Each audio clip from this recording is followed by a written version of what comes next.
Good morning and welcome to another edition of The Aftermath on Tab Radio Racing and Sport. This is where we cover off on the highlights and lowlights of racing and sport over the past 24 hours. If you missed any of the action on Saturday, we will have every angle covered. Keep the dial locked on Tab Radio Racing and Sport for another action-packed edition of The Aftermath. Yes, very good morning. Welcome along. It is The Aftermath. Marty Young over here at Gloucester Park, and we head across to Melbourne. And welcome along Brad Hardie in beautiful Melbourne. How are you, Bradley? Morning, Marty. Morning, Bray. Good to be with you. Good morning, listeners. What a day of racing yesterday. I tell you what, absolutely fantastic. We can't wait to get our teeth into that. Marty, it's going to be 35 here today, racing at Echuca and also Stony Creek. We're going to have 30s all week over here, so unbelievable. So what are the really looking forward to ever, Brad? Is it? It's got to be. I know, but don't start on that. It could be anything, Marty. Hang on. I don't know what's going on there. Yeah. But anyway, I can tell you, looking forward to the game this afternoon between the Pies and the Giants. It started off on Friday night with a ripping game. Yeah, we'll talk about that and a whole lot more coming up. That match that you'll be covering today for 3AW, I think they get it here at 6PR as well, don't they? Yes, they do. Yep. Absolutely. And, of course, we're racing here at Ascot. There's a big meeting at Canberra, or, as you said, at Echuca and Stony Creek. I think they've both got cups. What about the day's racing yesterday? It was fantastic. I felt so privileged putting it all to air here and watching it all unfold. The racing coming in first off from New Zealand was outstanding. What about some of the finishes they had over there? And then Flemington and then Randwick, and then we ended up at Bunbury. And, of course, last night, the Miracle Mile, one of my favourite races. And then all the heats of the Perth Cup and the Galaxy just went late into the night, Brad. Yeah, it was absolutely brilliant. You alerted me to Don Hugo, and it was racing, and I quickly got onto that to watch it live. It was really good, but mate, I declared Willie Do It. I tell everybody how good's Willie Do It. He went like a goat second last start. Yeah. What about the change of riding tactics? Yeah, they had to do that. I'm sure the other jock. I said I had to wake him up. He's gone. Yeah. And what a mammoth performance that was. There was some great racing in NZ, as you said. What about Tom Kitten? You declared that to me yesterday. Wow. Unbelievable. Just nabbed him on the line. He's a beauty, Mr. Brightside, isn't he? I didn't have an interest in the race, I've got to admit, because I just love watching good racing. And that was one I was prepared to sit back and watch. Well, have a listen to this for a lineup. We'll have Luke McCarthy very shortly. Sully talking about NRL. There were some big results there. Obviously, Chris Nelson, Racetrack Ralphie, wrap it up. After 7, Tom Charlton, I'm just watching him there on racing.com. He's being interviewed. Damien Lane, well, he's had 9 winners for March so far. 9 days, Brad? He's averaging a winner a day, so he's on track to ride 30 winners for the month at this stage. Right back in form. Yeah, wowee. Courtney Walsh, he'll be talking about the Champions Trophy tonight. We might even ask him about what's going on over there in Indian Wells, the big tournament. And Steve Shinners, Miss Envy last night, qualified for the Perth Cup. After 8, Racing Rewind, we have got a very special guest in Alana Williams, who combined with Grant to win the Bunbury Cup yesterday with Captain Pluto. So we've got a terrific show lined up. We do want your texts on 0427 789 571. Get cracking. This weather update on the Aftermath is brought to you by Tab Touch. Okay, Brad, up to Broome 34, Karratha 39, Port Hedland 35, Carnarvon 29, Karratha is on there twice. That's good. 39 again. Geraldton is 28, Northam 28, Kalgoorlie 31, Mandurah 26, Pinjarra 28, Bunbury 27. Did they have a big crowd down there yesterday? Well done to Alex and all the team. Albany 19 and Esperance 24. Here in Perth, we're racing at Ascot today. 2 black type races there, and it is sunny, 26 degrees. South-westerly winds 20 to 30, tending southeasterly in the late evening. What was your racing highlight yesterday, Brad? And what about our listeners? Let's get on that text line, 0427 789. Wake it up and tell us what were your best racing moments, chasing or pacing from yesterday. Speaking through the kick, Marty, you know that, and just got like $17. Joel Lee started with the new market 3 weeks ago, and Damien Lane and co wouldn't hear it being beaten, and didn't she explode there yesterday? Absolutely magnificent. Ran the 1/8 somewhere there, but I mean, I know there's been a few knocks on it saying that she's a gunner, she's overhyped, all of that sort of stuff, but she really put it to the sword yesterday, and what a win it was. Oh, it was amazing. But always going to win, Brad. You know, You were heavily involved with her at the big odds pre-post for a few weeks now, but just watching in the run, it's the first horse that Matt Hill calls out of the barriers. Obviously, I think Matt Hill must have tipped it or backed it. And from a race caller's point of view, you knew that he was keeping it very close. And just as he's calling it, was just when she gets the gap that Damien Lane was waiting for, and boy, she charged through it. Well, I thought, so I was trying to watch his eyes. I said, Damien, don't go to the right because that's a striker. It's not going to take you there. And all of a sudden, this little gap just appeared because Ray Magnerio and another one just dropped off a bit. And once she saw that hole, wow. Normally they say, the hole's closing quicker than a run. She just speared through, and the race was over. But I've got to say, that second horse, which we highlighted with Ralphie a couple of weeks ago. Wow. God, it's going to be... Is it going to win a race? You couldn't believe that. Oh, exactly right. You couldn't believe it. It's like showing up to a maiden kiting one day and thinking you got a winner, and all of a sudden you're racing Scalacci. Well... to be fair to Headwall and to Harry Coffey, he found Damien Lane's back as well and tried to follow Jolly Star through. And also Stretton Angel is absolutely low flying, this horse. Growing Empire, we know about him. But those first three, they were terrific, first, second and third there in the Newmarket. And have a look at the fifth horse too coming down the outside. I was looking for that for the first four. I think it is Brisbane trained Super something Seth or Super something like that. I just can't recall it anyway. But watch its finishing sprint too. I mean, Super Razi. Super Razi, yeah. Oh, jeez, it came quick. Yeah. God. And the race previous to that, Treasure the Moment, as Matt Laurie got this. A lot of times you see these fillies win the Oaks, and that might be it for their career even, but she has come back bigger and better. The Oaks form held up with 2 Day and Lizzie running second, and again we can talk to Damien Lane about how well Damien hopped on Treasure the Moment in the Wakeful, won the Wakeful, won the Oaks, and now has won 2 from 2 this campaign, so he's unbeaten on her. But wow, where's she going to go? End up in a Cox later on this year? Oh, yeah, I think the world's your oyster, I think, because I just loved, I mean, there's been a lot of great rides across the weekend, and naturally, particularly when you win. But the bottom line, that race was over effectively in 120 metres. Mm-hmm. I mean, he jumped from the outside alley. I love those aerial shots, the drones. It's unbelievable. He was across and won one in 100 metres. Unbelievable. Yep. And you thought, well, hello. Like the cigar.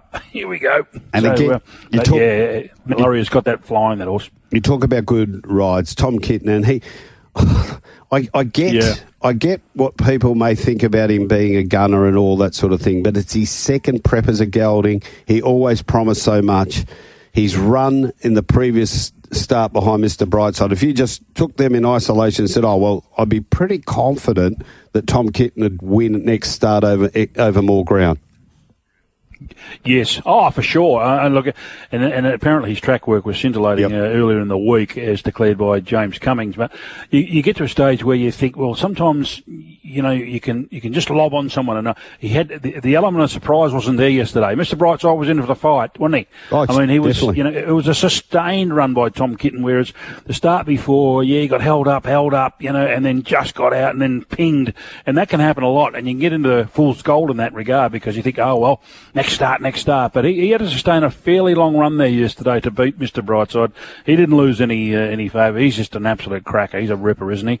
But, a nose is all you have to swear by, Marty, and that's exactly what Tom did. Yeah, I think it's 17.3 million now that Mr. Brightside has won in prize money. That's a huge effort. Hey, Brad, Jim Pommy Pie sent one in. He's picked up both Melbourne quaddies yesterday, 50% of first and 20% of the main quaddie. Missed 20% of the Bunbury quaddie, toyed with Ruler Rocket but left it out and went with only Prize Pursuit and Barney's World. Got the other 3 legs. Had a few wins to make it a good day. That is Jim of Pommy Pie. Get your text in 0427 789 571. Now, we may be struggling to get hold of Luke McCarthy, but let's go back and listen to the Miracle Mile replay from last night. About to launch 3 wide and catch a wave, and sooner the better at the tail. Don Hugo, 27.9, has got to the better at the moment of Leap to Fame, who's got to really fight, and Don Hugo gets 4 metres in front. Down the outside, Captain Ravishing launching. Tack McLeod goes back to the inside. Leap to Fame is coming again. Don Hugo's the leader. Don Hugo 2 metres in front of Leap to Fame, and he has arrived as a real superstar. Don Hugo beats Leap to Fame. Great go for third. Well, there it is. Garrard's Miracle Mile last night. It was Don Hugo. Everyone thought the way the race panned out, they sort of got the map pretty well right and thought Leap to Fame would have got past Don Hugo in the straight, but he was too tough. Marty, we've got a lot of pacing purists out there. I'd love to hear from them. How quick can they go? This is like Usain Bolt, mate. Yeah. I mean, you know, I can recall, and you can too, remember the Friday nights at Gloucester Park, Monday nights at Richmond Raceway? We're only a passive, you know, we had a little interest in it. We didn't really know what was going on. Mate, if a horse could run 156, 157, we thought, wow, 156, 157 for a mile, dairy, mate. 148 last night. How much quicker can they go? Yeah. It's unbelievable. I'd love to hear from some of the historians out there from pacing. Tell us, how quick can they get there? Yep. That's right, almost run an 8.9 for 100. Oh, the thing with it, and we spoke about it on Friday, is I think the record is actually under that for the Miracle Mile. But go back in the old days, they used to have the lights flashing if they were under a sub 2 minute mile. Remember that? Yeah. They go past the 800. Oh, they're on track for a sub 2 minute mile here. Now they're running 147 highs and 148s. It's quite amazing. It was like the 4 minute mile when, you know, Roger Bannister, he ran a 4 minute mile now. He'd run tailed off. He'd get lapped. Here we go. Hey, Marty, got double in Sydney linebacker into Royal Patronage, 250%. Oh. $238 paid. Good on your purse, the punter. And here we go again. Laid a few in I Am Me, Woden and Mr. B. Then back my best of the day commemorative in the last at Randwick. Very nice win. Have had a real good 7 days with nice price winners. Spewing about broadsiding, but Zach Lloyd was a cracker on linebacker. I was on another wheel and reckon he lost a length and a half when trying to go for a run when dipped and nearly fell. Daniel from Inglewood, I think she made an early tactical blunder there, not getting to the outside and staying in. What did you think? Yeah, I thought so, the same. But, yeah, no doubt. I think it would have been very interesting for that poor punter had she got out, because that was he's going super, that horse. Oh, is he ever? Yeah. No Simon Hill today. He's on a plane. He's been calling the A-League yesterday, so we'll run through the Premier League overnight. Nottingham Forest 1, beat Man City 0. Ooh, Brighton, Hove Albion 2, Fulham 1. Crystal Palace 1, Ipswich 0. Liverpool 3, Southampton 1. That's the top and bottom of it there, right there. Brentford 0, Aston Villa 1. And Wolves and Everton have played a 1-1 draw in the late game. 0427 789 571. Get your texts in. Sully is ready and rocking to go. We'll take a break and come back with James next. You're listening to the Sunday Aftermath on Tab Radio Racing and Sport. Okay, James Sully Sullivan about to join us. Brad Hardie is over there in Melbourne, and I've got a problem with my desk here to try and get Sully on, so we'll need our intrepid producer, Big Brazer. Come on, Sully. Big Brazer to come in here and help me with the phone setup, because we've got technical issues here at the moment. Now, Brad, there was an unusual situation you were telling me about in a game featuring Barcelona. Yeah, unfortunately, Barcelona, look, I'll stand corrected on this because I'm not a world game aficionado, playing Osasuna. And the game, unfortunately, was called off 20 minutes beforehand because the team doctor for Barca unfortunately passed away in the change rooms, Marty. So, yeah, the boys weren't in great shape, so they decided to postpone that game. So, Yeah, shocking news. Really, really shocking news. Because the medicos, for sporting clubs around the world are just absolutely wonders. They're wonders of the world because, there's a lot going on and, unfortunately to lose one and such a big club like that, I'm sure it hits a lot of people. So, sad news there that the team doctor for Barcelona passed. Yeah, most definitely. Morning, gents. Love the show. Never been big on the trots, but since big races in New Zealand last year, I'm loving it. Loving the calls and the super competitive racing. Go the Don. Well, Don Hugo won the Inter Dominion, a couple of months ago now, and for him to go and take that into a Miracle Mile announces him as, he's on the main stage now, and it's going to be interesting to see the horses that will come across here for the Eureka. It's what is it called? Not the Sandgroper, the one in the middle of the trots. The Nullarbor. Yep. The Nullarbor. Just watching this replay of Tom Kitten, it is just gets Mr. Brightside right on the wire, doesn't he? Mr. Brightside, I'll tell you what, he fights his way through the line, doesn't he? He does, mate. If you want to go in a battle, you want to go with him, I'm telling you, because you know exactly. It's when you're out on a football field or a sporting pitch or whatever, and you look across and you see him looking back at you, you know you're in good shape. That's for sure. Now, there was a text earlier on that we mentioned about Woderton. What did you make of his run? Because to me, he looked very plain in the Todman. I'm not giving up. I don't know what they can do. Look, I don't think he's going to be running favourite, but I don't even know if he'll still go around. But I was really concerned. I mean, Kieran gave it a sore back at the start before, and I don't know. Sometimes these 2-year-olds are so finicky, aren't they, Marty? You've got to train them to the minute, and he did a great job. Let's face it. He was there. He was a lame duck, 200 out, and he fought them all off, and it was only a late one that lobbed on him that got him. So, I don't know. Maybe they can freshen him up and get him right, and maybe he will still go around in a fast-run race. Maybe he is going to be still there when the whips are cracking. But, God, if you can pick the winner of the Golden Slipper right now, you're a genius. This is the latest betting on Tab Touch. Tentris, Tempted, and Woderton are all $6 each. Yep, so Within the Law is 9, Rivellino 9.50, Ballazane now 11, Devil Knight 15, Tycoon Star 15, Wester Swindon 15, North England 17, out to Quietly Arrogant 21. So that's really reacted to those two races yesterday. Tempted, I thought, was really good, the filly. Sure, yeah, she was.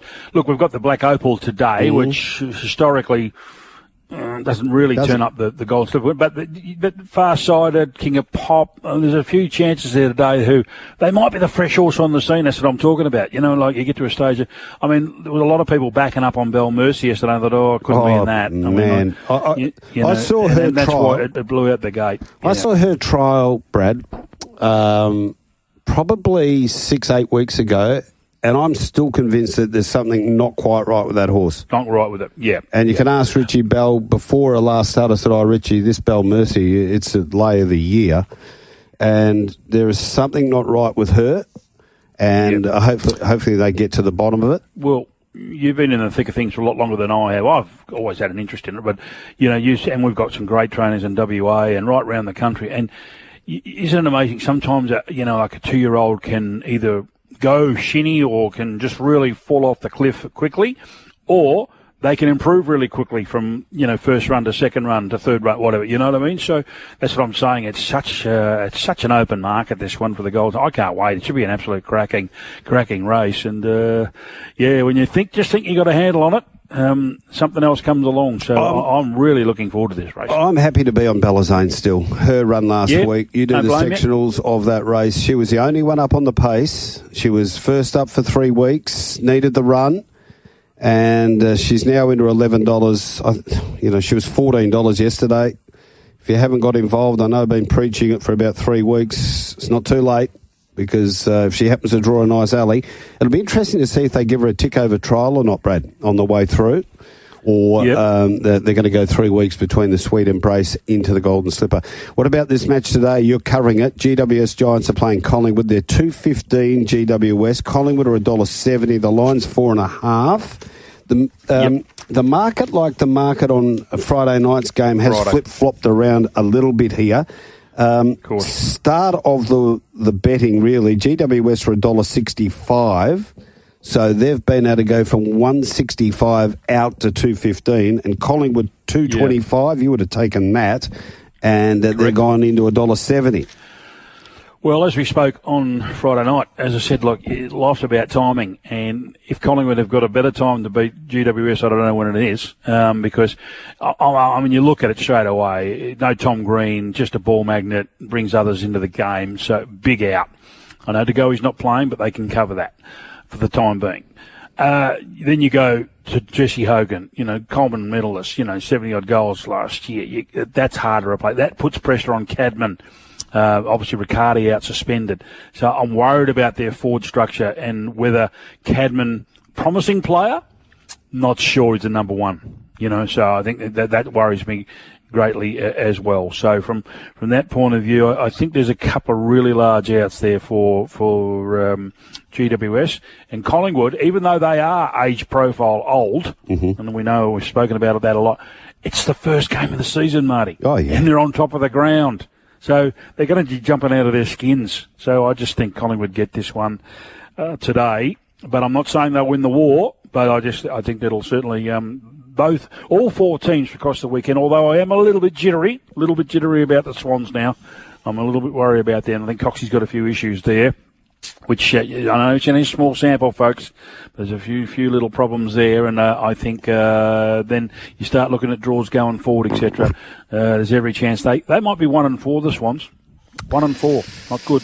Okay, now we'll come back to that.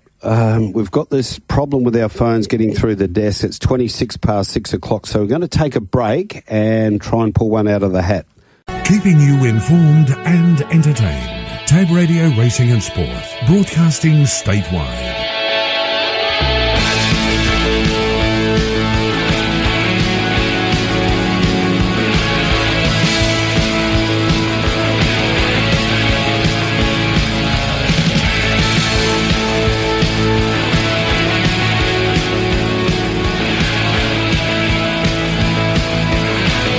Okay, welcome back. It is the aftermath, 29 minutes away from 7 o'clock. Our little magician act didn't work, Brad. I couldn't get a rabbit out of the hat. Hey, that's how it's you and I. It's you and I against the world.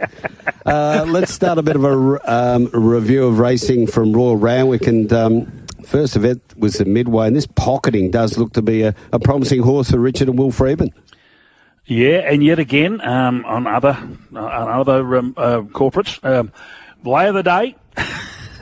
This was it? Just keep knocking up. Yes. They're play of the good day. At that, aren't they? That's about 5 out of 6 they've got copped it. Where. Yep. So anyway, it was a terrific win. Tim Clark, beautiful, very much of fighting. I thought Rush Attack had it, Marty, at the furlong coming down the outside with and Burnwin win. It's it was the one. Very well fancied. Yeah. It's the one. It was fancied. If there'd been a bit of moisture in the track, Burn and Win would have bolted in. Needs a bit of cut in the ground. I think it was about 14s into 6s, back out the 10s. It's a shooting to win, one for Neville down there at Oakland Park, but this is a really nice horse. It was formerly trained by Anthony Cummings. Obviously, that's gone to John Thompson now, but continue to follow Burn and Win out of that. Into the second, the Fireball Stakes, and it was taken out by Enrich for Michael Freeman and Tommy Berry. Yeah, brilliant ride by Tommy. Just hugged the rail, got up underneath the original leader, which was good, and ran through the line really, really nicely. Zatung back in the field, flew home late, one to watch. Here's a replay of race number 3's win of Tempted. Up and closing in quickly. Now Tempted cutting loose on the outside. Mahuna takes the lead, but Tempted quickly on the scene, and Inkaruna down the outside as Tempted moved up to Mahuna. It's Tempted, Mahuna. Tempted gets the head in front, and Tempted comes away to win the Riesling by a long neck on the line to Mahuna. A length away to Inkaruna. By Street Boss has always put the writing on the wall, this horse Tempted, hasn't it, Brad? And that was the win that's propelled her now into equal favouritism for the Golden Slipper. Yeah, brilliant losing ride by Jason Collett. Just did everything right. And you can't carry him over the line, can you, sometimes? And he just found a way through, got to the front, and Tempted too smart down the outside with James McDonald aboard. In the Todman, this was a big win to Tentris. Let's listen to this. Baywalk the outside, and now Wotan, we'll see what he's made of. Wotan now strides up on the outside of the 300 metres, and Tycoon Star down the outside. Wotan's not quickening. Tycoon Star breathing down his neck. North England's fighting back. It's Wotan in the middle of the track, just in front. Flashing home, Tentris on the outside. Tentris from last, got up to win the Todman.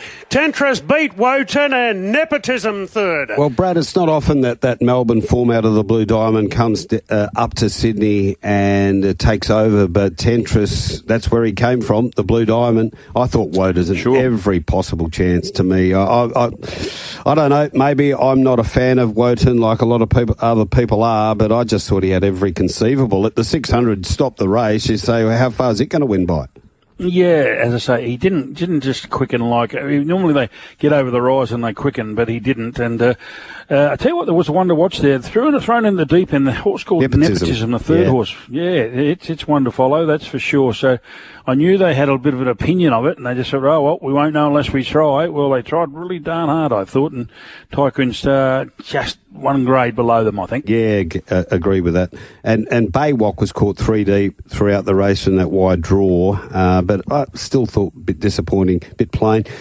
In race number 5, the Aspiration Quality over the mile, and Bjorn Baker, is there any way you can beat this man at the moment? Little Bayer, when they get to the front, this was Rachel King on Little Bayer by All Too Hard, it just kept kicking and kicking, as a lot of his horses do. Yeah, my word, I love her.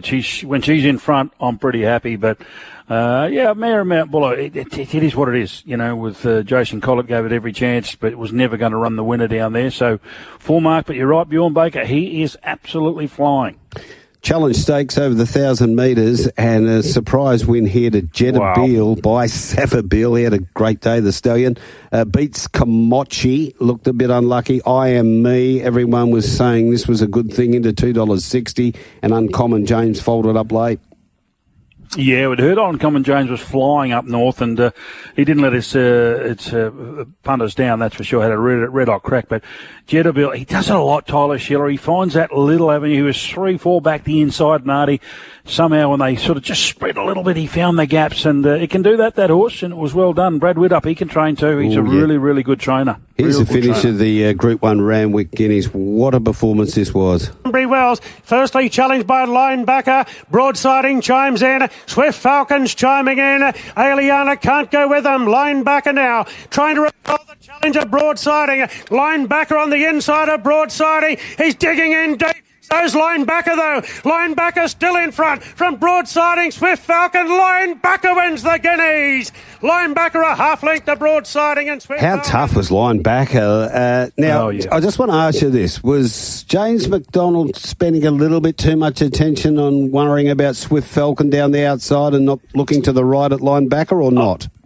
Oh, of course. There's no doubt. I mean, the race was now Linebacker. I think we're going to be hopefully. We're going to speak to Tom Charlton, but there was reports a fortnight ago that John O'Shea said this is the best horse he has in his stable, and he was a bit plain there, and he over that the run before in the Hobartville. But yesterday, But when Tenbury Wells took off, Zach Lloyd just put him into overdrive and got him comfortable, sitting 2-3 lengths off the leader, but just let him go, let him run. Let him run. That's what he wants to do. And when he got seriously challenged and Broadsiding looked like he was going to, march up and just go whooshka, he found something. So good judges there, John O'Shea, because I couldn't find it. I thought, after it's run in the Hobartville, I thought, well, you haven't got many good horses. Yeah, well, if this is your best. Yeah, that's fair. That's a good appraisal to make after the mail that you got saying it is one of the best horses in his yard. But normally when you have a horse like Tenbury Wells go out and set a cracking speed like that, they ran 133.64. They're home in 35.11. So for Linebacker to sort of chase that leader, be left in front, sitting shot for Broadsiding who couldn't get him, and Swift Falcon too. I thought the way the race was run, and I was talking to young Jesse during the run, I said, gee, if Swift Falcon is ever going to beat Broadsiding, it's going to be in this race right now. Today. Yeah, and couldn't get past. I thought the filly was good back and forth, but, the fillies are a little bit behind the Colts here in this 3-year-old miles. Well, it's not everything, but Broadsiding's second up record isn't great. And when I isn't special, I think it's now 4 starts for 2 placings. So, don't drop off him. He's a star. There's no doubt about that. Yep. He'll be back. Here's the finish of the Canterbury Stakes, again at Group 1 level. From Royal Patronage, going after him now. The mare Magic Time, she needs room. Switzerland there. Wolf going back to the inside, running on. Steffi's run a race. Hair to Shock just in front. Royal Patronage looms large on the outside. Hair to Shock and Royal Patronage clear from Magic Time. Royal Patronage, Hair to Shock, slugging it out, and Royal Patronage got the upper hand and won the Canterbury Stakes. A long neck to Hair to Shock. Wotton Bassett is a super sire. Didn't work out for Woden, but Royal Patronage, it just always knew that Botten Waterhouse were going to win a Group 1 with Royal Patronage. Here to Shock, made that New Zealand form look good. Magic Time to Maya looked pretty unlucky. Yeah, just got a little just held up. Held up there at one stage there. Sunshine in Paris is the one for me to follow out of the race. Again, I know she was very good first up last time, but I think she always shows you that whatever she does first up, she will improve dramatically second up. So I want to be with her going forward. I thought, the one I did think was plain was Switzerland. I thought that was very plain. Yeah, could be in a bit of trouble with Switzerland. And Wolf just looking for a mile. It's screaming for a mile now, is it? It was an afterthought, wasn't it, really? I mean, he missed that race the week before, and they said, we'll throw him in the Canterbury. Well, look, we don't think we can win, but the further they go, the better he'll get. Okay, the Randwick City Stakes taken out by Alicants for Waterhouse bot Tim Clark. Beat Warmonger, Zechariah, now Anchorage, bubble burst there with our Anchorage. Had been working through those staying races and picking them off, but just found these other 3 a bit too good on the day, I thought. Oh, just tough as usual, isn't it? Alicants. But I tell you, the unlucky runner, no doubt. I mean, it's plain as a nose on your face, was Zechariah. Jason Collett just fought, had a punch on for about a furlong, just trying to get out. And, you got to get these horses over that 2,000 metres. You've got to get them balanced up. And he just never really got that chance to have a crack. Now, look, he may not have won, but I would love to have his time over again. If he didn't have a punch up for 200 metres, I think in the straight, I think there's every chance he might have made it really interesting. And it was no problem coming down the centre of the track there at Randwick yesterday. The Winona Girl quality, it was commemorative, finishing on for Godolphin, who really look like they're starting to hit their straps now, the stable. Beater, Outback Miss and Janquera back in third. Springley was making late ground into fourth, and Janquera was good into third from back in the field. Yes, it was. It was a terrific win. One over at our stable. Just have a look at back in the field there. I think called Arctic Glamour. Tommy was looking for those knee idle openings, but it just wasn't there. It was in, it was out, back in, back out. So keep it on her. She's come back really, really nicely. So next start for her, punters. Okay, off the text line, Marty Brad. I'm itching to watch some football. One game today, but why doesn't the AFL start the season now? There's a sports vacuum at the moment. Sorry, not an NRL fan, but is league getting a free kick at this time of the season? Bring it on, Rick from Rossmoyne. On this one, Brad, I can't understand why you have a long weekend over there in Melbourne this weekend and you wouldn't be scheduling a game of football on the Monday and Sunday. Yeah, it's interesting. I agree with you. We had a lot of heated debate with our listeners yesterday as well. People hate O-round, but they hate O-round. It's like a rort. It's only a rort if you're not involved. I mean, we're trying to promote the game in the northern states. Who could have picked that in a once in a 50-year period where there was going to be a cyclone? So you're not to know. I'd rather have some football than none. That's my thing. We have the marketplace in WA. We have it in South Australia. We have it in Tasmania. We have it in Victoria. So we're trying to help out. And a couple of those Broadway teams like your mob were going up to the Gold Coast. It didn't happen, I know. And Collingwood and Hawthorn, who are becoming a fashionable club again, up to Sydney. I thought it was terrific. And Geelong, it would have been great. No problem there. It was just one of those unbelievable, elements against us. I don't mind it. But, some people are saying, they're only trying to pinch some market off the NRL. No, they're not. couldn't care less. It doesn't even feature in their thinking. We're just trying to promote the game up the north. I hear what people want to say, but we're pretty fortunate. West Coast are pretty fortunate. Their first up game is going to be against Gold Coast, who haven't had a run now. Yeah. So that'll be all right. Same. And Geelong first up against Fremantle. I hear what you're saying, and I know what they're trying to do, the AFL, with it. But even take away the cyclone, and if you'd had the games, in the moment, it's terrific. Because people made the comment that you just did, some football's better than none. But why not have a full round? That's what I don't get. I really don't get it. Yeah, well, again, they are just trying to promote. They're trying to get people's not bums on seat. They sell them out anyway. All of those 4 games are sold out. Exactly. But they want to get that, capture the market of the television viewer, because that's where the money is in the game. They play $1 billion, to get the rights, these sort of things. So that's what they're trying to do. You're still going to get the eyeballs on there if there's 4 games or 9 games. Yeah, but they dilute each other, because what you're doing, you're having 4 games standalone. Boom, boom, boom, boom.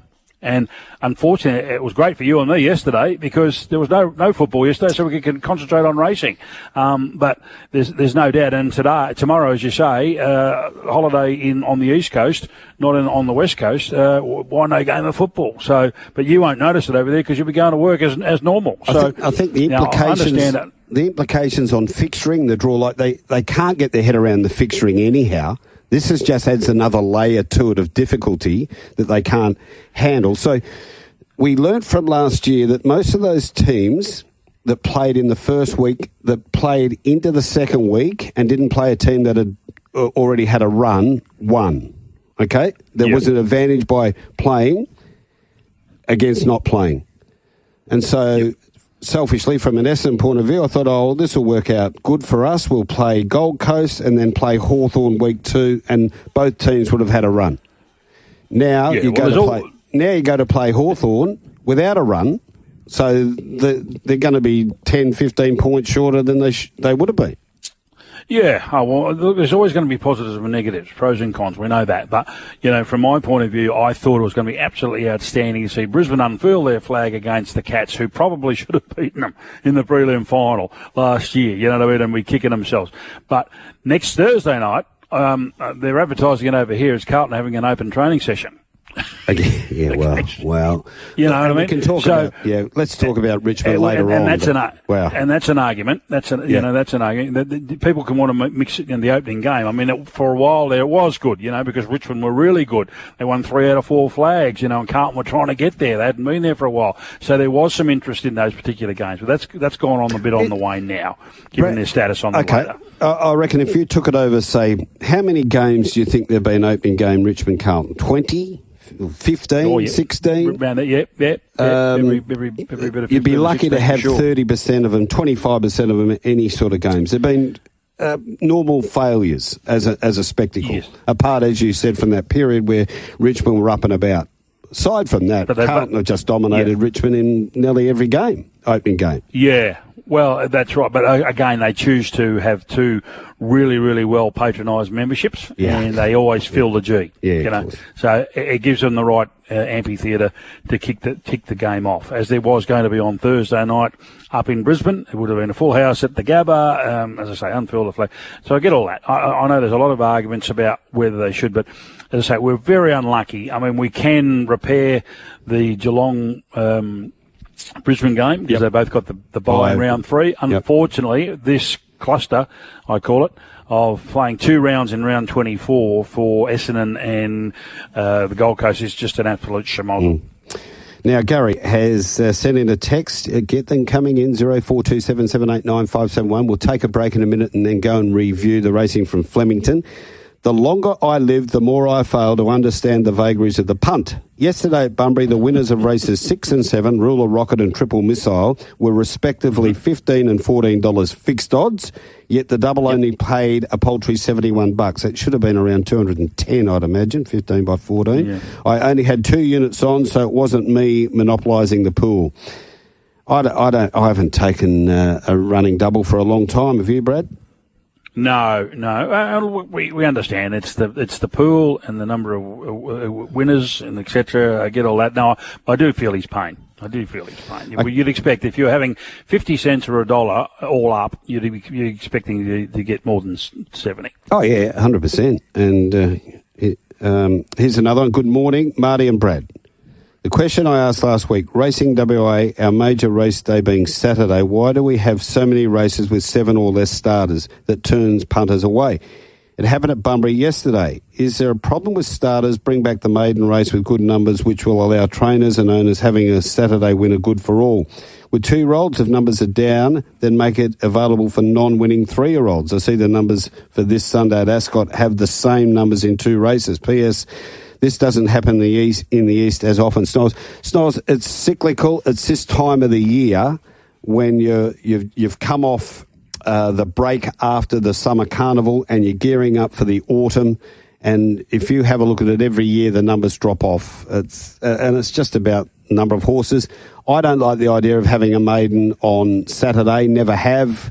At one stage, they tried it. I don't know how many years ago now, but not for me. Not for me. A maiden on your main day on a Saturday. Your thoughts, Brad? Yeah, no, I concur with you. As I say, we're pretty bloody fortunate, Marty, to be brutally honest. I mean, when you and I first started at racing, they might have raced on Wednesday and a Saturday, and then they started to integrate Tuesdays and Thursdays, and now we race 7 days a week. So I think we were complaining about a little bit too much, to be honest. One here from Boulder, Barney. Morning, chaps. Just wondering. Boulder, Barney. This will be good for you to answer, Brad, and then I'll come over the top because I'm obviously in a vexed position. But how you reckon the Mighty Bombers may go this year, seeing that most of the media has them down near the bottom? Without my red and black beanie on, I think they're top 8 for sure. Can't wait to see Caddy and Taco light it up. Your thoughts? Yeah, look, I've only had one sample, really, when they played Geelong the other week down at the Cattery, and they performed really well. But again, as I said, I take that with a grain of salt. I want to see it happen in the real deal because I saw with Sydney the other night that, Tom McCartan kicked it 4 goals. I've been pushed up 4 there, but, he had a player blokes who could actually play the other night. He ended up with 1. So it's a little bit of a problem. So just keep your powder dry. The Bombers might surprise a few along the way, but I want to see them do it. But there's no doubt with Caddy and Kako, you've got something to work with. You've got something to work with there at the moment. So it may not be, but last year we thought the Essendon Edge was going to be in vogue, and it blew up halfway. I think they were 3rd at one stage, weren't you, Marty? At the back end of the season. Yeah, and it just fell away badly. So, again, it's a marathon, not a sprint, and just take it, pardon the pun, 1 week at a time and ride the ups and downs because there's going to be a few. Oh, there will be, and it'll get down again to injuries. A lot of people probably don't understand this, but injuries to certain areas of your positional on the ground can really hurt you. And last year they had a lot of backmen out, and so they had guys like Laverty having to punch out of his weight for too long. And when they got into that last month of the season, that back 6 were just out of petrol tickets. Remember Mackay, he was bereft. He didn't even know what to do when he got the ball. Laverty was running up and down in the one spot. And so hopefully if Zach Reed and a few others that have been playing through that back line, like Laverty's hardly been out there. He's had that hip injury this year, Yeah. So maybe it'll be different where he comes into play in round 6 or round 5 or round 4, and he's going to be fresher towards the end of the year. So we'll only see, as you rightly said, Brad, we've had a very small sample size, but what we saw in that match against Geelong, what I liked about it was they were in that beautiful Essendon position at half-time and three-quarter time where they would normally be run over, and yet they showed a bit of fight, and that's what I liked about it. Well, he showed a propensity to move the magnets around a little bit. You had quite a change. Finally, he's taken McGrath out of that back half, put him added to the midfield to help Merritt and a few others through there. So that's good. I don't mind that. The fella from the ex-GWS, he's gone to a half-back flank, running straight lines, kicks the ball pretty well. Yeah. Shield, that's his go. He's not a Fossicker, a hunter of the footy. No. He can get on the end of it, and he can kick it as long as he doesn't kick across his body. So, you got a few things. You got a few green shoots there. there. It's all going to gel and marry up. And it's, as I say, it's okay in, a 3-quarter rat power pre-season game. But when the whips are really, really cracking, and I'm sure, unfortunately, the worst thing that happened for you was Kako and Caddy showed a lot in that game. Yeah, so now, rather than saying, oh, hang on a minute, we better keep an eye on this bloke, these two, they might be a little bit of trouble. But as we saw the other night, the Wizard and Ginnivan, where were they? Yeah. Absolutely non-existent. Why? Because they put work into them. As you said, though, Brad, you've got to sell hope. So probably the other side of that is, well, you've probably sold, 1,000 number 10 Guernseys out of it, whatever. Let's go through Flemington very quickly. First event was taken out by Mystic Rainbeat. Let's Face the Music, and Gallant Sun was wayward in the straight. Yeah, I was on this. It was a nice tip for it. And down the outside, clearly, because it's the first race of the day, we weren't sure how's it going to play the straight. Yep. Well, clearly the outside was faster. And Joe Bowditch, a bit of a veteran, was able to get the job done for Graham Begg all the way down. And I love when they've got, the 300, the 200 lines, and you just sort of, straight away. I mean, once upon a time when those lines weren't there, Marty, you couldn't judge who was in front. But with those lines there now, you get a great idea. And clearly the outside 4 off the fence was the place to be. Okay, race number 2 was the Ottawa Stakes Group 3 level. It was Military Tycoon Tommy Stockdale beating Gin Spirit, which was also accepted for Morfettville on the day. Pure Passion and Murray Bridge yesterday. Pure Passion and Prestige Schnitzel running 4th. Yeah, the Kirramar train rolls on. Just the one start this horse did well in the market, and Tommy got the job done. I thought the run of the 4th horse was quite good. Prestige Schnitzel, it might be one to watch in an unfashionable trainership. Well, we found this winner, My Temptation. Craig Williams tipped it on drive on Friday afternoon. Hope the punters... this was a good win. This was a good win. It was there to be run over, and you would have thought Wolfie could have got it in the straight, but it cleared away on the line, and Craig Williams, after the race, went to lengths to say he thinks this horse has got a very bright future. Yeah, it was drawn the wrong side of the track too, and nice little quote here. EJ said the owner is a bit tough and challenging, so if you can get past him, you'll be fine. He's the owner. I said, OK, I'll try. Then he said, OK, I'm the owner. And EJ was on the couch with a hamstring injury. The Saints, they can't do anything right. Race 4, Brad, Group 3, Shaftesbury Avenue. He was one of my favourites for Bart. Is It Me, Billy Egan. Too good for Clabell, Lady Jones and Fancify. Yeah, he's having a good run, Billy. Yeah, he's going good. He's going good. Yeah. Going really, really good. And Daniel Bowman also having a nice run of winners as well. So, yeah, one act to fair that. I was a bit surprised to hear Bowman say, don't know if there's anything for it, might spell it. It's a firm tracker. It's run a rating to about 110, if you don't mind, when you do the ratings. You'd just be trying to find a race for it. Even to a mile, I wouldn't worry about going to a mile with that horse. Size Produce, this is a nice horse. Keep following it. Matt Laurie's got a couple of stars, and this is one of them, Vinrock. Yeah, my word, Mark Zara, one of the best in the business, just controlled it, and never looked in danger, Marty. Very, very good win, that one. Yeah, on to race number 6, and this was the Australian Cup. Big push for this. Oh, wow, this looked like a nice horse. Middle Earth. He was in all sorts, Zara, got it out of trouble. And Duke de Sessa, it is flying, the Caulfield Cup winner, isn't it? It was held up, yeah. Got a late split for Harry. And the mail before the race was, is he going to like this track being as firm? It didn't worry him at all. Yeah, big push for Friday for Middle Earth, and it really tightened up in the market. I think it was about $6 or $7, and then went up going around at $3.50. I think. I tell you what, I did like, Marty, a bit of a return to form too. Straight out of the Mars stable, the first, second, and fourth they ran. Berkshire Breeze loomed up for a bit at there. I thought, hello, he's back, but it just peaked on its run 100 metres out. But yeah, one to follow. Here's the finish of the All-Star Mile. Yet to push the button. Light Infantry Man the outer. Another Will's curled up behind them, and they were followed by Tom Kitten. Rise at Dawn sprints up at the 300 metres. Mr. Brightside moves up. Williams hasn't moved. Light Infantry Man. Tom Kitten unleashing. Mr. Brightside at the 200. Here's Tom Kitten on the outside. Another Will got chopped out. Mr. Brightside just in front has to fight. Tom Kitten coming at him. Tom Kitten claws away and wins. Tom Kitten won the All-Star Mile from Mr. Brightside. Absolutely thrilling finish to the Group 1 All-Star Mile, and it was Tom Kitten just beating the champ, Mr. Brightside. Light Infantry Man and the very unlucky Another Will back in fourth. Yeah, just to reiterate, I mean, that was an exposed run. Tom Kitten was way out there and chasing at the 300, Marty. Sometimes you can drop on these things on Mr. Brightside and horses like that who are, sitting ducks, but he really toughed it out, Tom Kitten. It's a different Tom Kitten than we used to know. It's a bit like if you're going to beat Northerly, you had to get him right on the wire, didn't you? Because if you went too early, he'd come back and get you, and Mr. Brightside nearly did that yesterday. The Cooney Stakes, we spoke about Treasure of the Moment. This is flying. This horse, where she ends up, who knows? Too darn Lizzie. It was good to see her bounce back into that Oaks form. Sneaky Sunrise, another profit, and then into race number 9. It was the Yulong Newmarket. We've spoken about this in length. Jolly Star continues a great run for Damien Lane.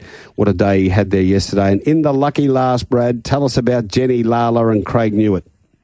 Yeah, well, Bedgood's got his team going really well. There was a bit of a push around here for Jenny Lala in the last, and there was also a push for the second horse at Big Odd Charisse, and it flew home. Road to Warataki set the race up. He had them all chasing off the bit there at the 250 metre mark. But Jenny Lala, Craig Newitt was able to get it into clear air, coming down the middle of the track and just pinned its ears back and came.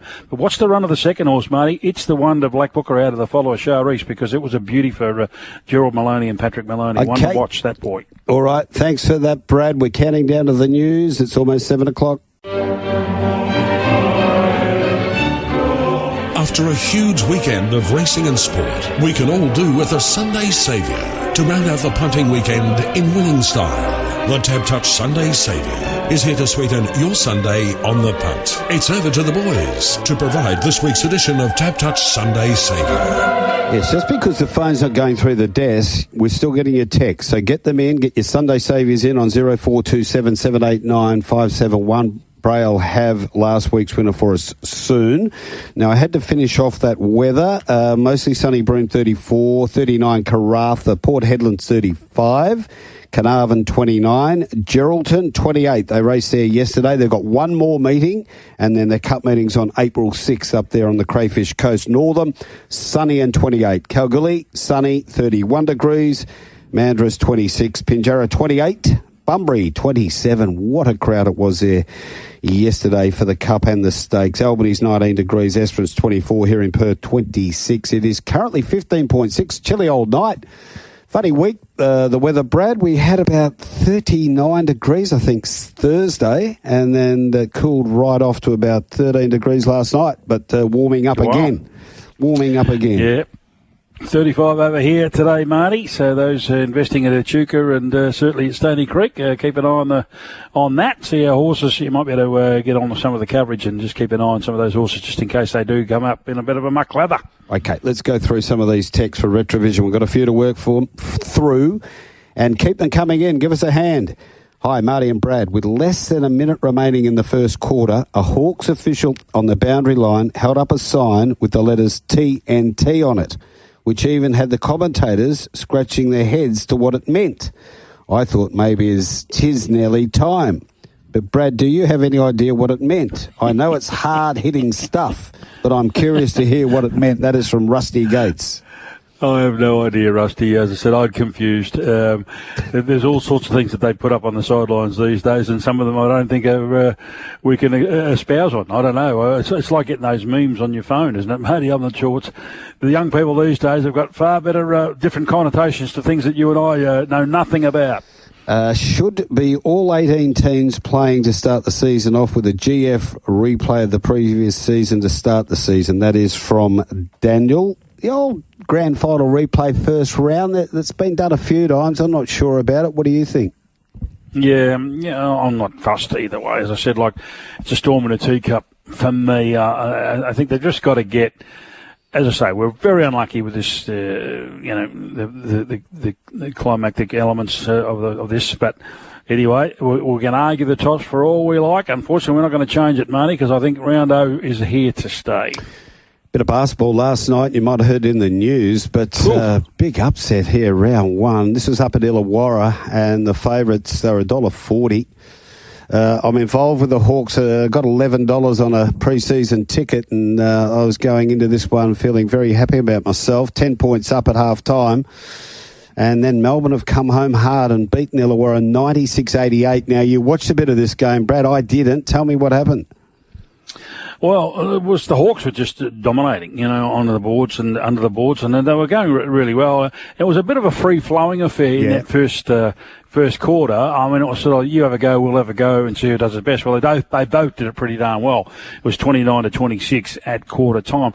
In the second quarter, the Hawks really tightened up, put a lot more pressure on the United players, and they weren't able to get those clean shots off, and it worked in their favour. And I thought, they're on their way. Marty's happy. He'll be on their way. Sort of turned off a little bit, and then I was keeping an eye on it with the computer. Well, hang on, the game's back on at three-quarter time, because all of a sudden Melbourne United came out and outscored the Hawks by 7 points in that third term, and you thought, well, it's going to go to the wire, but they should steady at home, the Illawarra Hawks. But it was United who really put them to the sword. They couldn't do it. They couldn't buy a basket there for a while, the Hawks, and United just ran straight over the top of them, and a very much a confidence boosting win up there, Marty. What was the last quarter? 32-21, 11-point swing around there, and they already trailed. So, it was a very, very good effort by Melbourne United. Going to be hard to stop on Wednesday night at John Cain Arena now. Yeah, and it's back to $1.90 each of two, the outrights. So the pressure goes back onto Illawarra.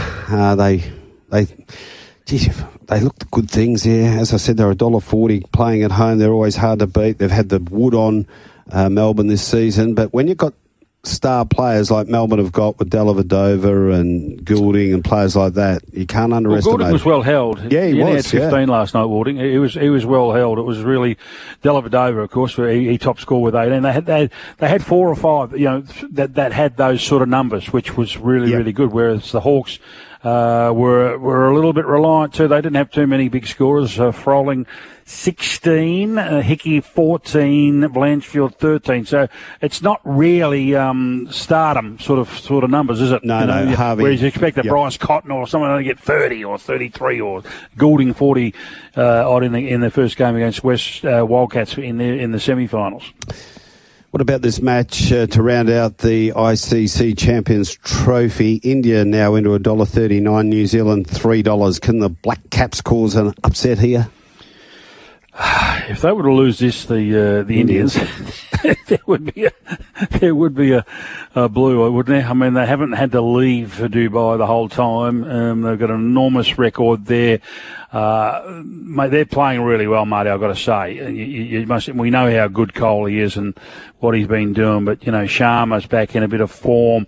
Who else? I think KL Rule is really, really firing. Their spins they just take wickets for fun. They've been playing 4 spinners, so it's conducive to those sort of conditions. So, but New Zealand, you can never knock them. Williamson and these guys, they play really, really good cricket. But I dare say, what's the market saying that one, mate? I'd be tipping that India will be warm favourites, wouldn't they? Yeah, they're $1.40 on Friday. They're now into $1.39, and New Zealand are $3. Now, James Sully Sullivan has sent through his tips. He's been listening in. Thanks, Sol, for all your help.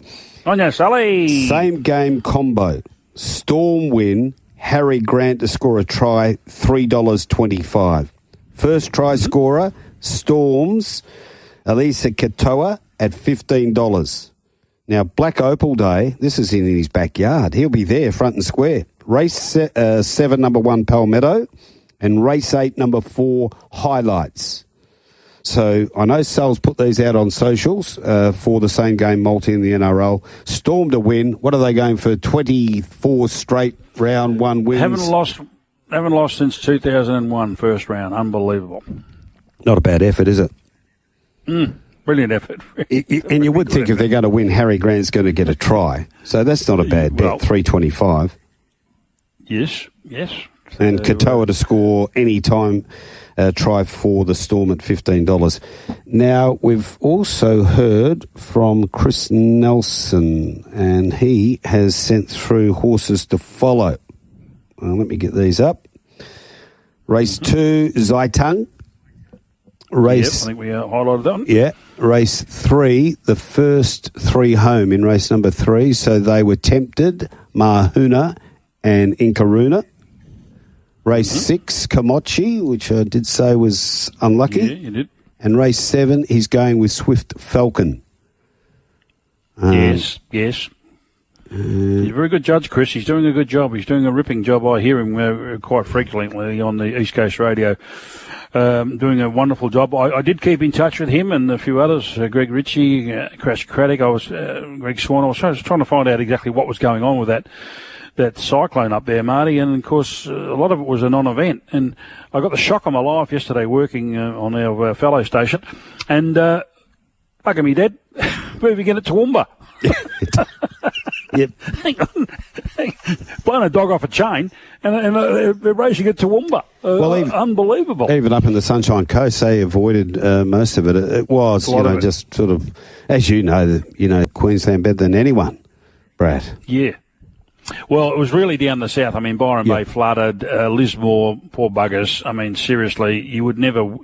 it's a lovely part of the world, Marty, let me tell you. And I know that people will say, Lismore races, you've got to go and see it. It's a lovely place, but dearie me, you just wouldn't move there. I mean, that's 3 years ago they got flooded, and about 3 years before that they got flooded. I mean, that's 3 times in 10 years. You just couldn't credit that. It's unbelievable. And Byron Bay even got flooded out, but might have done about $10 million worth of improvements for that. Yep.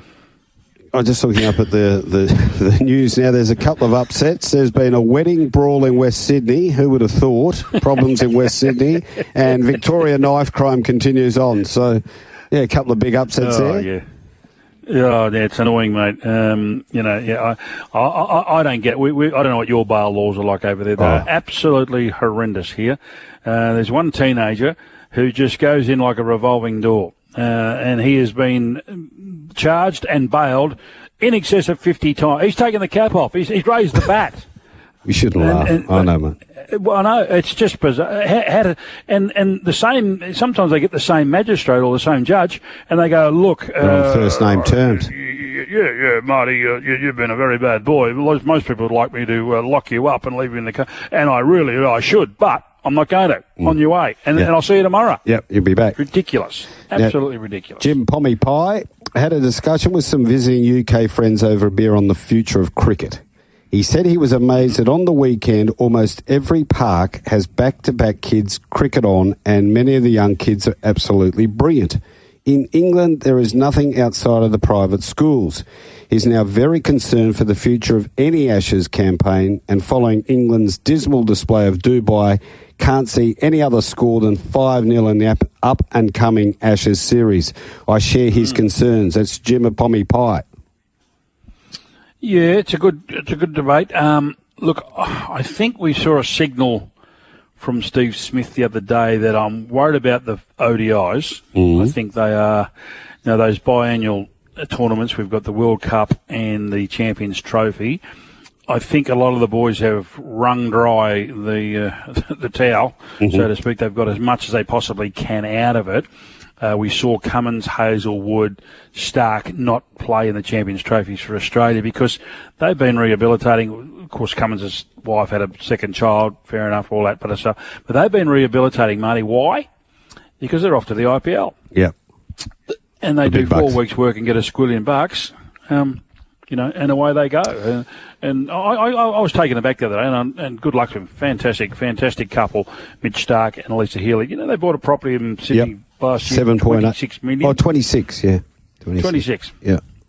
It's quite amazing. Why would you want to play? Why would you want to knock yourself dead playing a 50-over game, every second week or whatever, when you can play short terms, IPL and things like that, be a hired gun and make absolute squillions? It just doesn't make sense, does it? I'm still a purist. I really like the test matches. I don't think there's any problems with the Ashes. I think that's a given. The shorter version, the fast food cricket, is for the young people, and that's exploded all over the world. But I do have concerns about ODIs. I'm not sure exactly where they land.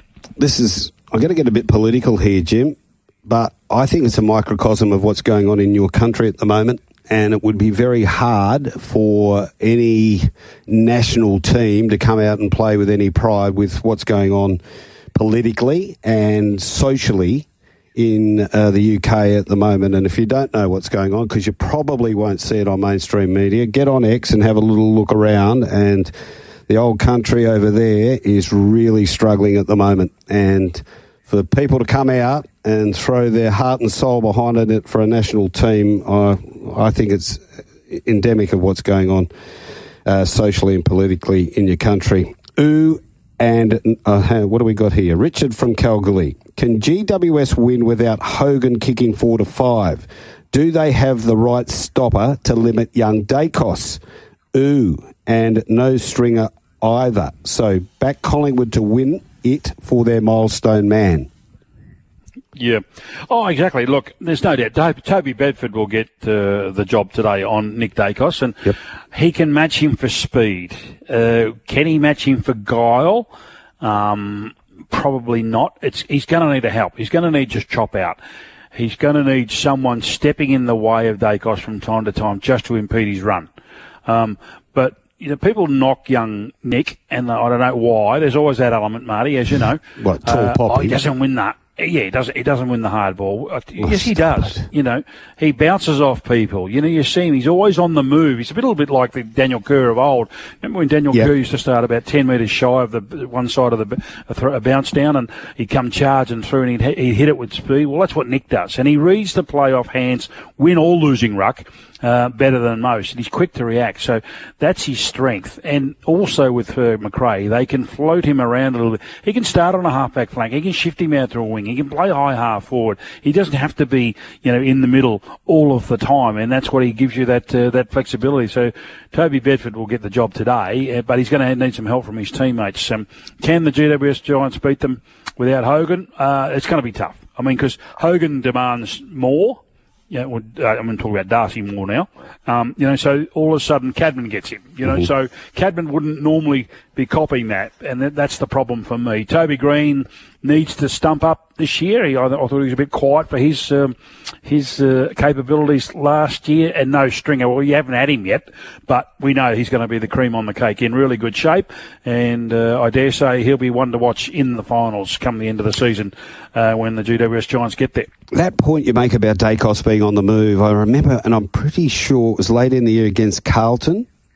And remember, he started, say, at about 9 o'clock, if you're looking at the clock, around a pack situation on half forward, moved around to about 1 o'clock, then was streaming in goal where the ball come out, and he was just in and kicked that match-winning goal. I think it was against Carlton, wasn't it, Brad?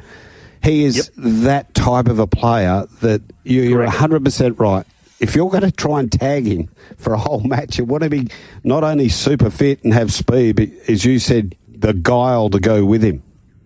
Yeah, you've really got to work it out. You can't be obsessed with him either. Where just you're not watching the ball, you're watching him the whole time, because they'll penalise you straight away for that now. So you've got to be careful about that. But if you want to halt his run, particularly close to goal face like that goal you just spoke about, you've got to put yourself between him and the goals. So even if he's either got to run past you or into you, so if he's going to get a clean shot off, and if he kicks one out of his backside, so be it. Snap around the corner or whatever it may be. But, just try and limit his opportunities if you can. It's going to be a tough job. Okay, Wayne of Gero here. Season start needs to include all 18 sides, even though Tim Trump, ruler of the world, said WA is a bunch of whingers for not liking it. So, as we discussed, this will go on and on, backward and forth all day. Now, Lisa Vellenbrook sent one in. I was waiting for you, Lisa. I was a bit worried. I'm about to send out the search party. Missed the great Sully this morning. Modern technology is great when it works, I agree. Guys, Wildcats were robbed, but they had their chances with the lead they had, and from what I'm hearing, Bryce Cotton is moving on. Let's just stop it there, because it's a good long text to work through. This situation with Bryce Cotton, Brad, I think it gets back down to him now. He's saying, you don't want me as an Australian citizen. That's obvious, so I'm moving on. Yep. It's a disgrace. From what we're seeing, what's going on the East Coast, and has happened here as well, under this government, that a guy like Bryce Cotton has not been able to become a naturalised Australian is an absolute disgrace. What's he been here now, 9? 9, I think, yep. Yeah, thereabouts. You'd think that's fair quality. I mean, they talk about travel and all that sort of stuff, and as I say, it's not something that's in my wheelhouse, to be honest with you, the laws, but it does seem a bit odd. I mean, it seems like part of the furniture to us, and quite clearly, but he's just a name and a number when it comes to the federal government, by the sound of it. Yeah, but And look, I don't listen to people. Other people are probably subjected to it too, Marty. We don't know it, we don't hear about it because they're not Bryce Cotton. You know what I mean? So there's probably a few that are in that boat. Yeah, but there's 16,500 that have just been guillotined through over East, Brad. That happen to be in electorates, which could come down to a tight vote. Because they want them to vote. Yeah, because Bryce's vote doesn't count. Just say you're going to vote for Elbow and you can stay. Hawk, but to lose Bryce Cotton in these circumstances is a real disaster, I think, for not just the Wildcats, but for NBL and for basketball. Yeah, for the game, because watching him play, and just back to that final that they got beat in, I know they were unlucky, and we highlighted it with Chris Pike on Wednesday. There were 3 instances which cost them that game, but none more so than how they were allowed to lose that game in the last 2.9 seconds. Yes. Yeah. So, as unlucky as they were, it's got to come down to poor scouting almost by the coach, because it had been a set play that had happened 2 or 3 times that he wasn't aware of. And when you get the ball in the hand of Goulding, under the basket, there's only one way it's going to end up. Now, Hawks have started their season with a good win. Barras has slotted in well, just needs to learn the words of the song because it will be sung quite a few times this season. Brad, in my opinion, long-term contracts should be scrapped. Should be a 3-year deal with the option of another 3 if the player stays fit and healthy and play their role. Have heard the Eagles are playing the wait-and-see game with Oscar Allen's contract to see if his body holds up and how many games he can play this season. He's only played 23 games in 2 years. You probably can't say too much or anything, but during the week we hear that Nicky Winmar has joined the others in suing the AFL for racism. Enjoying your show, as always, takes care. Have a great day and week. Cheers, Lisa of Ellenbrook. Yeah. Oh, look, we can comment on everything, Lisa. We're not going to.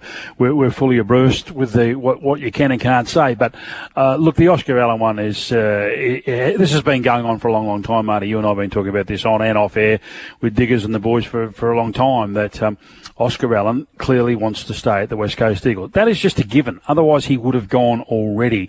There was a table offer from your boys at Essendon. I think 1.2 million times 6 years. Now, if everything was going to jerry someone out, that would have done it. But clearly he didn't want to go there.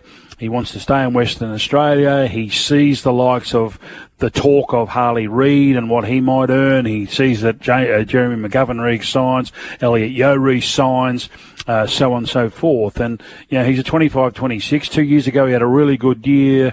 In terms of number of games, I think he played 23 and kicked 60-odd goals. Last year, not so, but the back half of the year he came good. So he's trying to shore up his future, which is understandable. But I get the feeling now the problem with West Coast is that the chain of command, because I think his management groups asked the list manager for a contract offer. The contract offer says, the list manager says, I have to check with the football manager. The football manager says, I have to check with Woosha. Woosha says, I have to check with Pike. Pike says, I have to check with the board. And it goes on and on and on. It's a nonsense, absolute nonsense. And what Oscar Allen has to do now, he has to decide, well, mate, do I stay or do I want to go? And then you tell his management to go out and get it done, because it won't be changing next week or in the next few weeks, because we play for the West Coast this year. But Hawthorn are coming. He will see Tom Barras. Sam Mitchell will fly over and see him like he did with Tom Barras, and he'll do his darndest. And he'll probably have a chat to Harley Reid while he's there. Yep. They've just got to work out an amicable result for both parties on this one. I get it. West Coast want to see him play more footy. But if you're going to sign blokes who are broken down and continue to break down for 3 years, there's every chance he should be signing somebody who's 25, 26 with his best footy in front of him for a reasonable amount. Put some incentives involved, and if he achieves those results and he doesn't mind putting his hand out, you don't mind paying him. Brad, the West Coast apparently have got some real injured concerns behind the scenes. Liam Ryan, Elliot Yeo, who else we got? Oscar Allen, as mentioned. Even Elijah Hewitt struggling with workloads at the moment. Yeah, they have, and we've talked about this before. I mean, this was under the Adam Simpson reign, and The fitness guy, Kobe, he said it was going to take him 18 months to get them right. Well, some of them aren't, unfortunately, for whatever reason, aren't standing up to the workload, and that's what happens when you've been going in cruise control for a number of years, and all of a sudden you're trying up the ante. Then that's when you get these soft tissue type injuries. Now you can't avoid collision injuries, can you? You know, that's just a given. Unfortunately, it doesn't matter how fit you are, you can still get your leg caught under someone else's in a tackle like Elliot Yeo did, and you find yourself on the sidelines, or you have syndesmosis in an ankle, or whatever. They're unavoidable, but the soft tissue injuries, they're a different kettle of fish, Marty, because if the brain, the heart and the body aren't as one, there's every chance you will break down. Bang on 7:30. You are listening to The Aftermath. Brad Hardie and Marty Young with you. Plenty more texts to work through. Send them through on 0427 789 571. And we'll have last week's winner of the Sunday Saviour coming up after this. You are listening to Marty Young and Brad Hardie on Tab Radio Racing and Sport. Well, it's trying, Brad. We're still trying. 20 minutes away from 8 o'clock. We've got the phone back for Retrovision. Hi, guys. Bluey here. It's time, no more resting. The Flash Morris from WA Cricket, ready for test level, surely. Next 12 coming months, with Stark Hazelwood getting ready to leave cricket, surely there's room for Morris. Oh, it's a joke. You're absolutely 100% Rusty. There's no doubt about it. He is being managed by Cricket Australia Medicos. It is absolute bulltish of the highest order. This guy is bowling supremely well. He's like Scott Boland. Every time he gets the ball in his hands, he takes a wicket. You know, he's only allowed to bowl a certain amount of overs, Marty. They're bluing, they're headbutting with Cricket Australia. They're supposedly at one stage, they were telling him he had a hot spot in his back. He said, well, I can't feel it. You know, I want to play. Remember when the BBL, he could only play a certain amount of games, and now they're doing it in the 4-day games, and they're worried about him. This guy's a star. He is absolutely flying at the moment. Could you imagine him telling Dennis Lilly, hey, listen, Dennis, by the way, you're playing New South Wales today, but you can only bowl 18 overs today, mate. That's all you'll be doing. What? You know, it's just crazy. It is crazy. Here's another one. This is from Rick from Rossmoyne. Brad, any idea on Sterling's horses in Canberra today? A King of Pop in the Black Opal, for instance. Need help with my Sunday Saviour. Yeah, no, look, they've always had a great opinion of King of Pop. It's very close to the stencil lines. Won its first start. As we know, Zach Lloyd aboard today. Really good. I like the other one. I like Sanctified. I think he's a real knockout today. He got a really good chance. So that might be for your Sunday saviours, $11 each way. Maybe you want to throw something like that in there, I would have thought. But Marty, I know you've got a bit of a feel on that one too. You like the equal favourite? Yeah. Far-seated? Yeah, far-sighted for Waterhouse and Bott. Good win, high-priced horse. Craig Thompson has a share in this, and from all reports, horse going really well. Big win first up. Yeah, it was massive, wasn't it? And it had come out of a very good trial where the forms held off. That Skyhook of yours was in that trial. Yes. Won that trial. Yes. And Farsighted ran correct. Third in it. And Skyhook, his form's been terrific. So you have to watch. I know it's stating the obvious, but you have to watch the pattern of racing, particularly at a track like Canberra. Sometimes it can be a bit off. And I mean, Farsighted sat 4 deep last start, and you thought, well, he's in trouble. Mm-hmm. It was just the right place to be. Yep. You just got to. It was the right place to be on that track, as it was yesterday down the straight for Damien Lane and Jolie Star, 4 off the outside rail. That was the place to be. We've got hold of Courtney Walsh, our first guest of the morning, at almost 19 minutes away from 8 o'clock. Hi, Courtney. Yeah, good morning, gents. I'm hoping you're both going well. We are going okay. Yourself? Yeah, very well, thank you. Beautiful day in around the country. Certainly down south anyway. Yeah.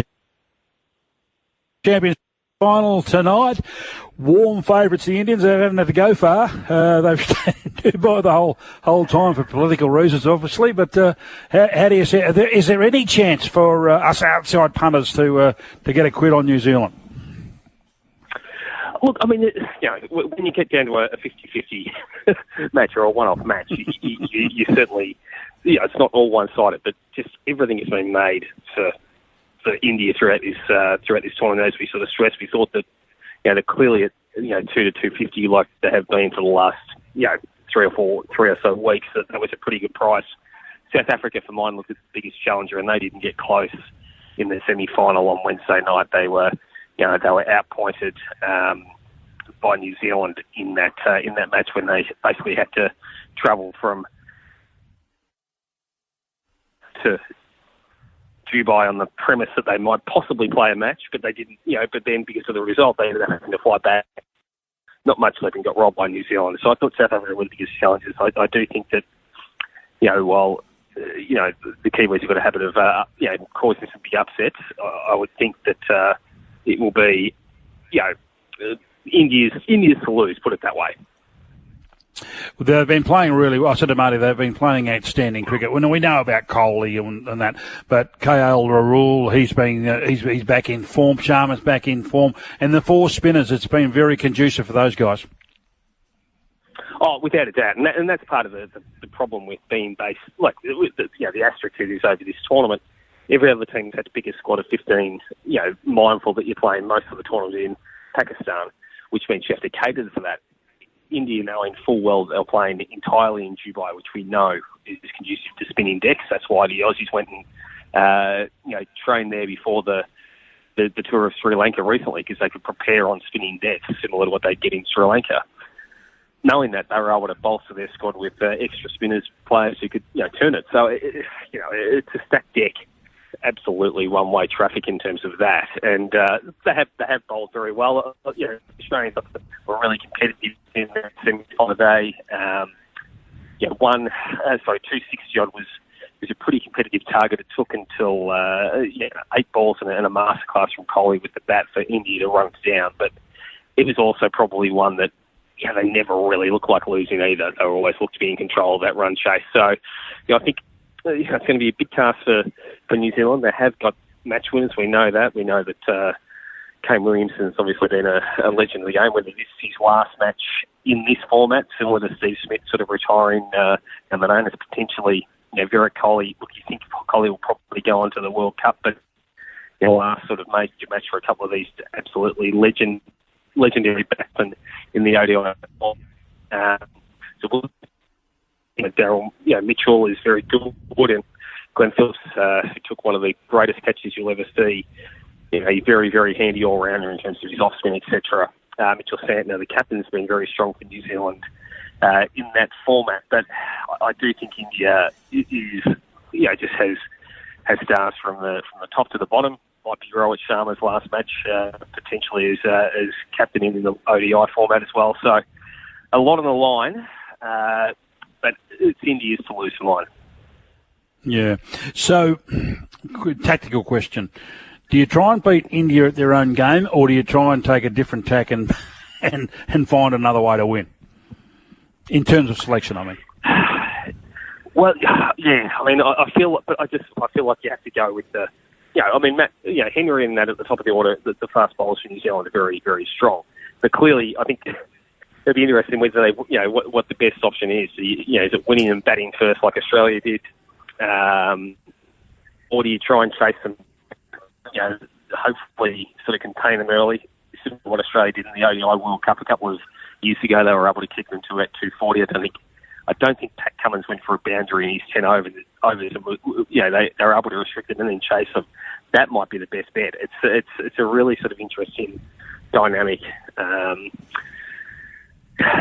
But with the world, with the Champions Trophy on the line, gamble and go for it. What's to lose? Yeah. In one regard, we know it's a major trophy, but they've done well to get to the final.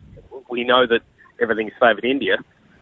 If they're brave enough and they can get some runs on the board early, well, it could well be there. Courtney, let's switch it. Tennis, massive tournament, Indian Wells at the moment, and at 9:30, Alex de Minaur. He's at $1.18 against David Goffin. The Aussie should be winning this. Yeah, Goffin's been in good form recently. Belgian player who's in the top 10 going back at different stages, probably till about 3 years ago when he started to slip down the rankings. It is a matchup that really favours de Minaur, 6-0 his head-to-head against Goffin. So unless anything sort of significantly changes, I would think that Alex goes through. He'd been playing really well to start the year. Obviously, that quarter-final run at Melbourne Park, unbeaten in the United Cup, and then made a final at Rotterdam where he was beaten by Alcaraz in 3 sets. He was beaten sort of a bit of a surprise. First time he sort of missed out in a while in the opening round in Dubai recently. And the desert is a bit tricky in terms of the ball flies a bit quicker in the air. Okay. Sort of it's just a bit different playing in Indian Wells. It can throw up some different results compared to the rest of the tour because of the desert air. But I think Dimonor goes through in that match, which that draw's opened up a little bit with the top seed Alexander Zverev being beaten in the first round. The German is really sort of coughing up his chance to get to world number one for the first time. He had a 3-month window with Yannick Sinner being suspended on a doping breach, and since then Zverev's really mangled his chances. He sort of was not able to win in clay through South America in February, and out his first round here in Indian Wells. So it could well be that Sinner misses 3 months of the tour and retains that top spot. Gee, there's some good matches coming up, and they're about to start as well. 8:20, Dimitrov plays Borges. It's 208 v 175.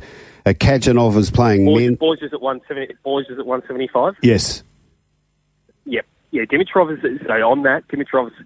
If you go back through, obviously an outstanding player and a top tenner, and when he's on, he's absolutely on. But if you have a look at his recent form, he's struggled to finish matches due to injury. So I don't mind that price for Borges. And Kachanov v Menzik, 175, Menzik 214. Yeah, again, Mencik's been in red-hot form recently, won a decent level title just a couple of weeks ago. Very talented young Czech player. Khachanov is a couple of Grand Slam semi-finals for his name, but probably not quite as sharp. That one's more of a line ball, though. If you're thinking about pulling together a little multi, say with Dimonor and say Borges. Yep. Maybe look to games as opposed to result on that one. I think that's more line ball, that one. Okay, and what about man? Perhaps a 3-setter. Yeah, in that case. Then Benny Shelton's got Mariano Navoni. Should he win at $1.30? Yes, I think so. I think just in the US he plays his best tennis. He had a great result there when he sort of first shot through. Navoni's a nice player on sort of particularly on slower courts, but I think on hard courts in the US, Ben Shelton's the man to beat there clearly. One more to look at. Brad's man. Monfils, $1.73, playing Sebastian Korda at $2.10. Yeah, I don't look. It's an interesting one. And old Monfils was so brilliant through the Aussie Open, obviously going, going all the way to the fourth round and having a great run at 38. Korda is a better player than what I think his recent form has suggested. And back at home on the hard courts, if that's the offering for for the American. Again, I'd be looking at the American as a decent chance in that match at that price. That appeals to me. Courtney, we'll listen in. Come on, okay. One quick one, Courtney. Okay. I need this market. Go on. Courtney, Sabalenko, you beauty, is playing Tesla. She's been electric lately. What's the price market there?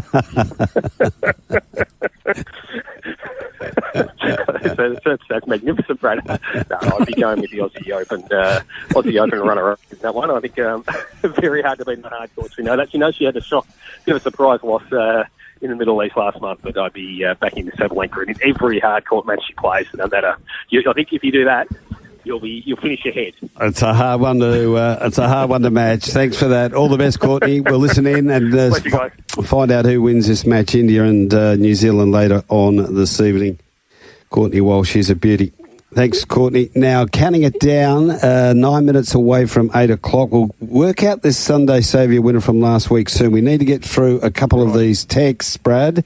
Yes. The big Shane Train's text in to say the box draws are tomorrow night for the Galaxy and the Perth Cup. Thanks for that. And we'll run through the overall outright betting at the moment there. Richard from Calgary Bateman. I see Liverpool have sewn up the EPL overnight with a 3-1 demolition of Southampton. Can they now win a 7th European tournament, Brad?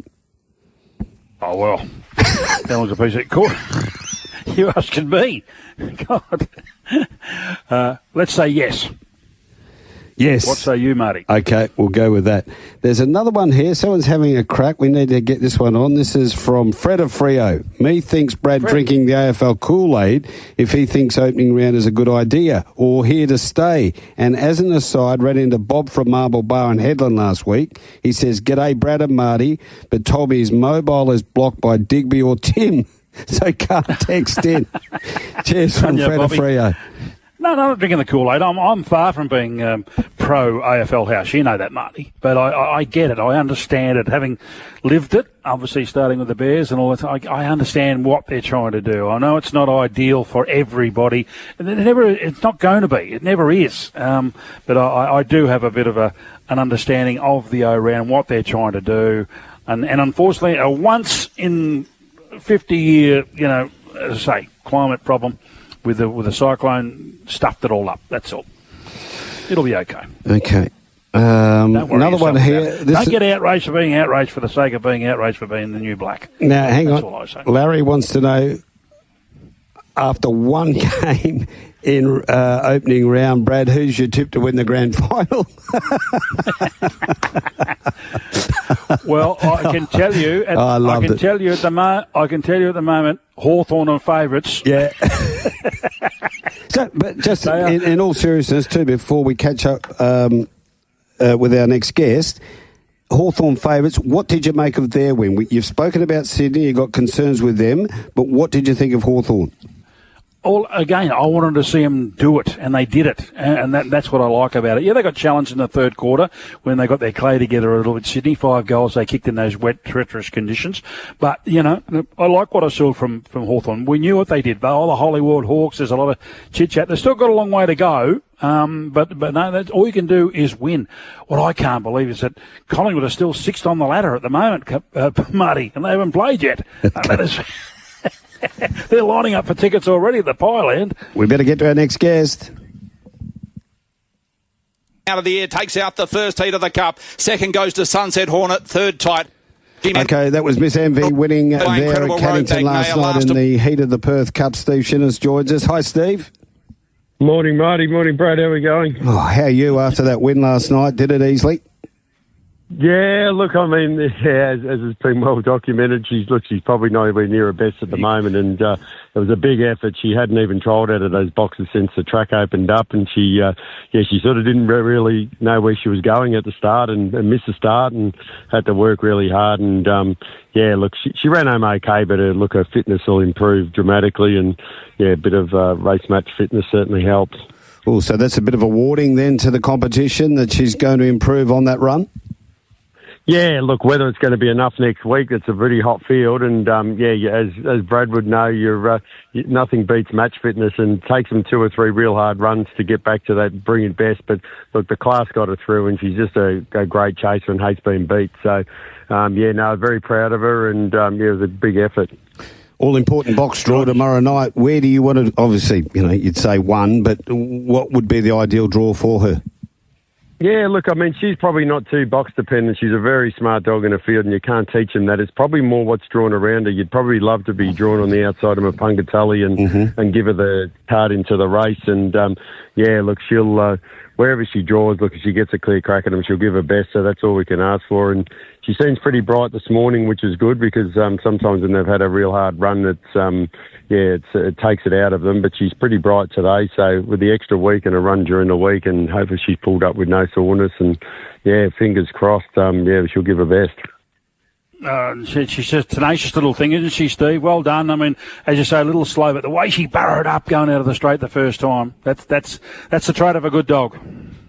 Yeah, well, as you know, she hasn't probably raced for, nearly 2.5 months, I think it is. So to be first up and to just not lose your intensity. And, she was out there in the parade areas sussing all the dogs out. She eyeballs them all and see who she's up against. And, when she's missed the kick and, the dog only moved off probably about quarter quarter of a dog length, and she just pushed through. She just makes her own luck, and you can't teach dogs that. That's she's just got that real competitive nature, and just a once in a lifetime dog, I think. So hopefully she's going to acquit herself well in the final, and then she'll be onto the Sandgroper after that. And we've just got to weigh up whether we go to Sydney for the Easter egg up there, and because it's a 3-week campaign, unfortunately. So we'll just have to weigh it up and see how she comes through this cup, and go from there. But it looks like a really nice cup. A lot of the better dogs have got through, and so it should be good. So in your mind, is Mapunga the one to beat before the box draw?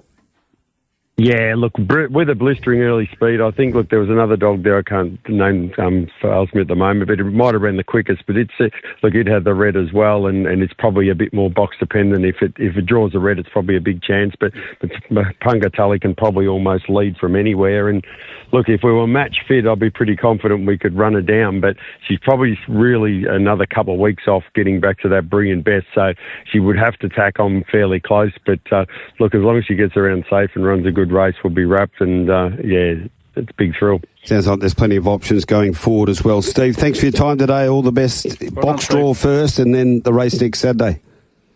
Oh, for sure, and but we've got Black Silencer over here for young Timmy Eloise. Yes. He'll acquit himself well in the Galaxy. He was a run choice. He's probably a bit like her as well. Actually, he'd sort of had a bit of an interrupted preparation, so it was a massive effort to only just go down. So he'll improve a fair bit next week. So we hopefully have a 2-pronged attack, and have a good night. Hopefully. Spoke to young Tim on the show last Wednesday. Seems a really good young fellow, and it was good that Gray got into the final of the Galaxy. Thanks, Steve. No worries, boys. Thank you. Okay, now, Brad, we need a Sunday saviour from your good self. I'm going this way, Marty. Stony Creek race 4, number 1, Gracie's Rain. I think she'll jump lead win, $1.70. Echuca race 7, number 4, Kappa, 39, $1.80. And we'll come in with Canberra in the last race. 10, number 9, Brazen Crime, the Snowden camp. I think it's Peter is involved in this one. He's got a new training setup, so $3.30. So race 4, number 1 at Stony Creek, Gracie's Rain. Echuca race 7, number 7, Kappa, 39. Canberra 10, number 9, Brazen Crime, $3.30. $10.10 there, Marty, for Ginger and I. And how's Ginger going? She's going well. Yes, going particularly well. You're going to have to text them through to me because the pen's gone missing. I've missed all of them. So if you can text them through, I'll repeat them between 8 and 9. See you, mate. Ring Jeff. Chances are you're about to lose. For free and confidential support, visit gamblinghelpline.org.au.